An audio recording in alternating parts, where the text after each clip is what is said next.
lafti amma isin argaa jirtan kun Itaayee jedhama. Biyya tanaaf handhuura oomisha qamadiitiin kan beekamudha. Itaayee yeroo siin jedhan kan konkolaataan qotamee konkolaataan oomishamu.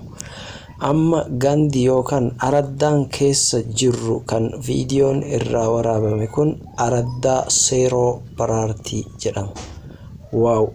Oromoon bar lafa waaqa biraa akka gaaritti badhaafame. Laal raaree ajaa'ibaa kan qamadii dhiibanii akka ajaa'ibaatitti irraa galchan. Kennaa jechuun akkanaa jechuudha. Itaayee yeroo isiniin jennus warri hin beekne kan maqaa qofa dhageessan Itaayee raareen isaa kana fakkaata. Amma kunoo qotamee qibamee oomishaaf qophaa'ee taa'aa jira jechuudha. Qamadii biyya kanaaf daabboodhaaf, keekaaf, waan adda addaatiif kan oolu oomishanii kan qopheessan lafa amma isin argaa jirtan kanarraa jechuudha. Akkasi kunoo laal Oromoo ko.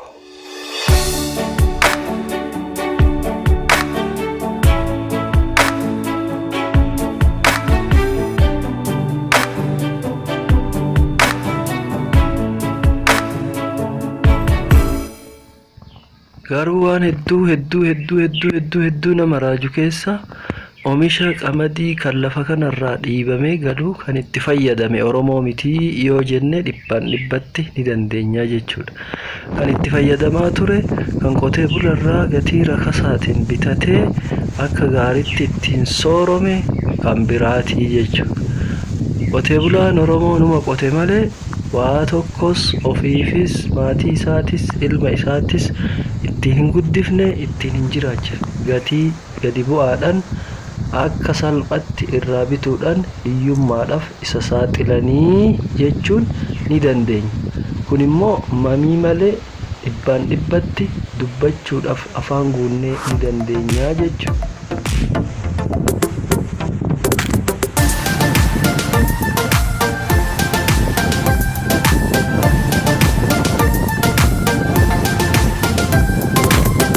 Akkuman dura isiniin jedhe san qotee bulaan naannoo kanaa haa qotee qibqibee akka gaariitti oomisha qopheessu malee galii isaa guutuu kan argatu mootummaadha jechuu ni dandeenya.